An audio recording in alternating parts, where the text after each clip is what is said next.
ay bixi waayaan oo kasoo bixi waayaan ودولة إثيوبيا أنت حبت تشوف كل إريتريا سي ودان يتعرض اللي سووا حسكي يعني دولة إثيوبيا مركا ومن يلا يطلع قاريسو kadib 20 bilood oo ka socday gobolka waqooyiga ee dalka Itoobiya dagaal u dhaxeeya falagada TPLF iyo dowladda federaalka Itoobiya heshiis hordhaca oo ka kooban dhowr qodob ayaa lagu gaaray magaalada Pretoria ee caasimadda dalka Koonfur Afrika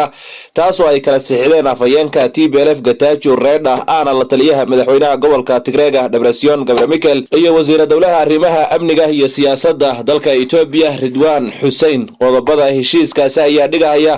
in ciidamada TPLF qayb ka mid ah hubka laga dhigo sidoo kalena gargaarka bini'aadamka la furo colaadda halkaasi ka walaaqaysay inta ka badan 20 biloodna si wada jir ah loo soo afmeero iyadoo korjoogayaal caalami ah ay fulin doonaan heshiisyadaasi haddaba waxaan khadka taleefanka ku wareysanay Siraaje Aadan oo ka faalooda arrimaha siyaasadda geeska gaar ahaan Itoobiya waxaana aan ka weydiinay heshiisyadan ay gaadheen dowladda federaalka Itoobiya iyo falagada TPLF waxa laga fili karo waxa ka hirgeli kara iyo sidoo kale qodobadan la shaaciyay waxyaabaha ku hoos duugan iyo sidoo kale waxa ka suuragali kara dhinaca dowladda Itoobiya Eritrea iyo TPLF Siraaje soo dhawow TPLF iyo dowladda federaalka Itoobiya waxay gaadheen heshiis hordhaca kaas oo ay ku sheegeen in lagu soo afjari doono xaaladda colaadeed ee dalka Itoobiya iyo sidoo kale caqabadihii sanadihii u dambeeyay halkaasi ka taagna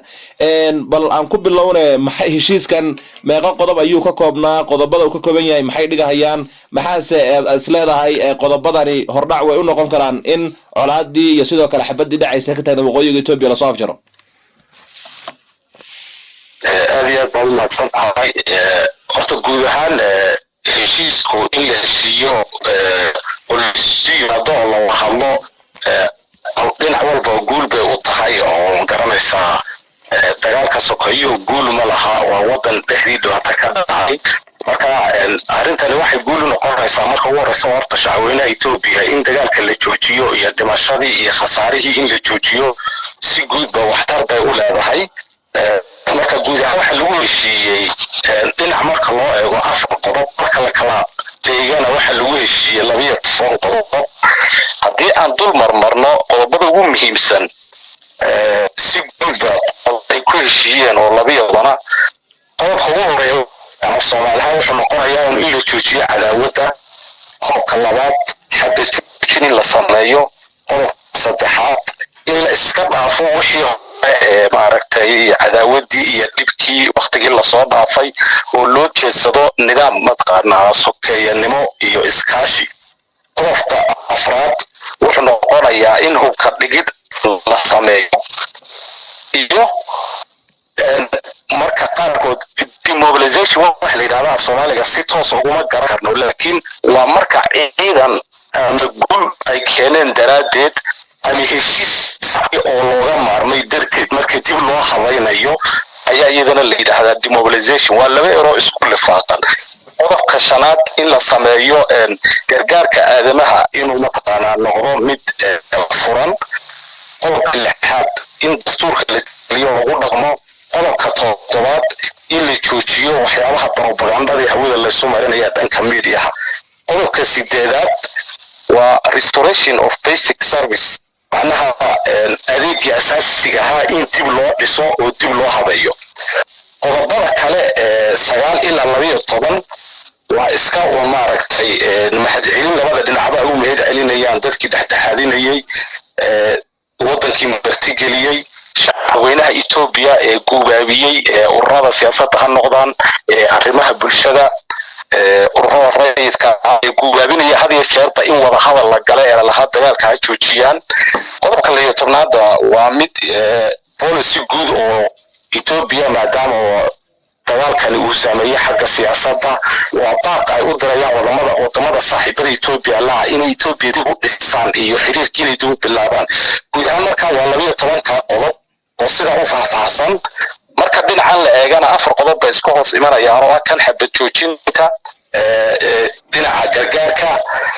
dib u bilaabida ma garanaysaa hubka dhigida iyo ku dhaqanka dastuurka laakiin marka la faahfaahiyo 12 qodob bay noqonayaan guud ahaan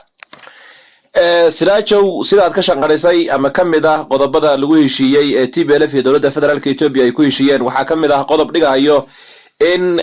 waxa weeye hubka dhigis lagu sameeyo ciidamadii TPLF qayb dadka kamid ah waxay ku doodayaan ciidamadan lagu sameynayo hubka dhigistu waa ciidamadii la ciidameeyey ka hor kadib intuu dagaalka bilowday ka hor intuusan dagaalka bilaabanin ciidamada aan ahayn loo yaqaanay TDF-ta uu hogaaminayay General Sadiq Khan sidoo kale siday macquul ku tahay dal colaadi ka dhacday waxa weeye hilbadir uu ka dhacay oo waxaad ogeyd mashaqahayd meeshaasi u imaatay oo haweenkii iyo carruurtii lagu kufsaday balaaye ka dhacday oo labada dhinac marnaba aysan isu jaxaan in si fudud lagu sameeyo hubka dhigis noocaasa sidoo kalena ciidamada qaranka kuwa Ethiopia oo ah meesha dagaalku ka bilowdo horeyba loogu eedeynay TPLF inay weerartay inay ciidamo qaran noqdaan dibna ay u galaan gobolka Tigreega oo ay dib u aaminaan Tigreegu guud ahaan hadalkan wuxuu socday muddo 10 cisho oo la isku daalay oo marka qaarkood lagu kala kici gaadhay marka dadku inta badan gaar ahaan dadkeena Soomaalidu hadal fara badan oo micno badan sameynaya in bay hal eray ka soo qaataan marka hubka dhigid marka la leeyahay qaabka dadku u fahmayaan ma aha horta Tigreegu ma aha wadan Itoobiya ka madax bannaan waa deegaan Itoobiya ka mid ah marka hubka dhigida uu leeyahay hadallada ereyada la soo qoray ee lagu heshiiyay waxa ka muhiimsan ereyada asbaabta lagu gaaday asbaabta halka lagu yimid baa muhiima marka asbaabta markaad eegto waxa weeye afar qodob markaad eegto afarta qodob waxba ku sii hoos jira hubka dhigida markaan leenahay deegaanka Tigreegu dastuur baa jira dastuurku marka ciidan military buu ka hadlaya marka waa qodob dastuuri horta mar haddii la wada hadlo dagaalku wuxuu ka kacay bay ahayd dastuurka hal la ilaaliyo iyo dastuurka idinku ilaaliya doorasho hal la qabto iyo yaan la qaban iyo hal la dib dhigo marka dastuurku ka bilowday ka ugu horeysa haddii marka la isu yimid oo la heshiiyey dastuurkii baa shaqeynaya marka dastuurkuna deemo ogola mar haddii la wada hadlay ciidan military ah ciidanka qaranku waa midun dastuurkuna saasuu dhigaya marka ciidanka iyaga loo ogol yahay waxa weeyaan waa boolis iyo liyu boolis iyo koyowa iyo hubka qaarkii haddii markaa la heshiiyey oo la isugu yimid hubka dhigida lagu sheegay waxa weeyaan waa la heshiiyey dastuurka ay qaateen waxay noqonaysaa meeshii ciidan inta la geeyo hubka laga dhigay ma jiro iyagoo sidii isu maamulaya marka la aqoonsado unba garaaji waali hubabka noocaasa xagga militariga aan loo ogolayn keli lahaan uma noqonaysaa madaxdoodii iyagoo caadi oo la wada heshiiyey oo marka ugu horeysa heshiiska waxaa ka mid ah trust building qodobada waxa loo sameynayaa in la isfahmo marka labada dhinac marka adeeg uu bilowdo la isdhex galo أول هربة إذن كملتة كيلو كقولوا ما لهين إذكرنا قولوا ما لهين مركا جراج وعلي خوب كوا وينهم بيسكسوا علينا يان وحسوا علينا يان هو إسلام رحدوا ديس ولا وإسلام بدكوا ديو لكن إذا أنتوا كنتوا هو كصاع ورنا يمشوا إسلام يجي وحنا قرا سائل يجي لا قنصروا والنظام كي الدولة كامل نقول مرة دي دستور كهاللي يركل يلي يدعوا دستور كوينا حقوق بصينا يا وحلنا وصار يا إثيوبيا نحل بصار يا marka waxay noqonaysaa in iyaga kalilaantoodii loo tixgeliyo sistamka dawliga ay ka mid noqdaan mar hadday ka mid noqdaan sabab ciidan gooni u haystaan sabab ku dheeri u haystaan imijida restoration waxaan u jeedaa mataqaanaa demobilization kana muxuu noqonayaa iyaga laftooda meelaha wax ka tabanayaan oo lagaga soo duulay baa u eg tahay marka guud ahaan ereyga uun la eegta maahe waa dastuuriyan dastuurku ma fasaxaya ciidan kale haddii la is-aaminay oo la heshiiyey marka hubka dhigid ma noqonaysa waaba la heshiiyey marka hubka iyagu ayna haysanin awal hore militariga ay ka qaateen haddana sida militariga ugu hubaysan yihiin unbay noqonaysaa isla militariga inay ku wareejiyaan marka dambe iyagu baana wareejinaya cid weeraraysa ma jiro siraajow wadahadalkan markii la shaaciyey ra-iisul wasaaraha Ethiopia Abiy Ahmed si weyn ayuu u soo dhaweeyay isagoo sheegay inuu ku faraxsan yahay dhinaca kalena maalmo ka hor waraysi uu bixiyay waxa uu ku sheegay in ay ka go'an tahay in shacabka Tigreega iyo dalka Ethiopia guud ahaanba la is-aamino sidoo kalena lagu dhaqmo dastuurka dalka Ethiopia dhinaca madaxweynaha gobolka Tigreega Debretsion Gabriel Michael ilaa hadda wax wara kama soo bixin oo ku aadan heshiiskan iyo sida uu arko iyo sidoo kale soo dhaweyn ama diidmo dhanka kale waxaad ogeyd in waxa weeye colaadan ay isbirbiirsatay oo caqabado badan ay jireen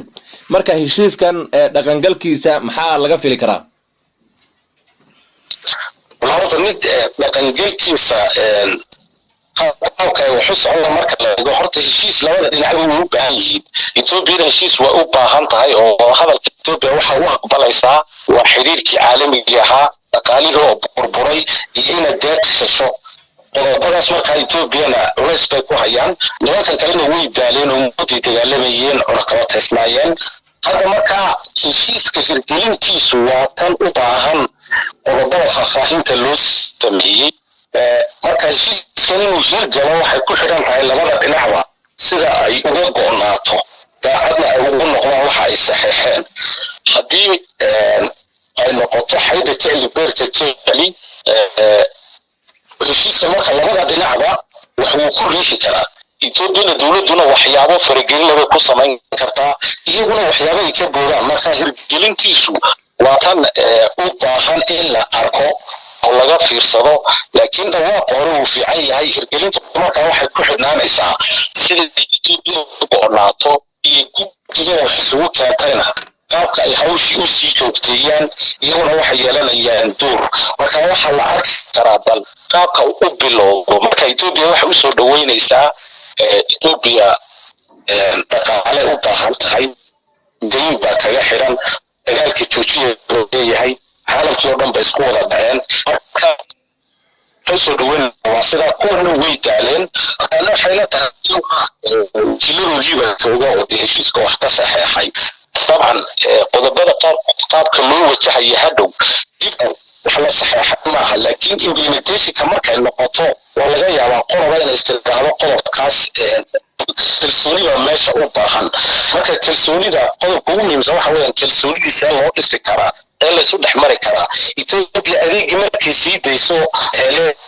angigi iyo ciidankeedii tele aamini karaa oo dakhligii iyo nidaamkii iyo maamulka u noqonaya iyaguna in ciidankii uu dhex galo iyagii oo mataqaanaa hub aan haysanin say isaga wareejin karaan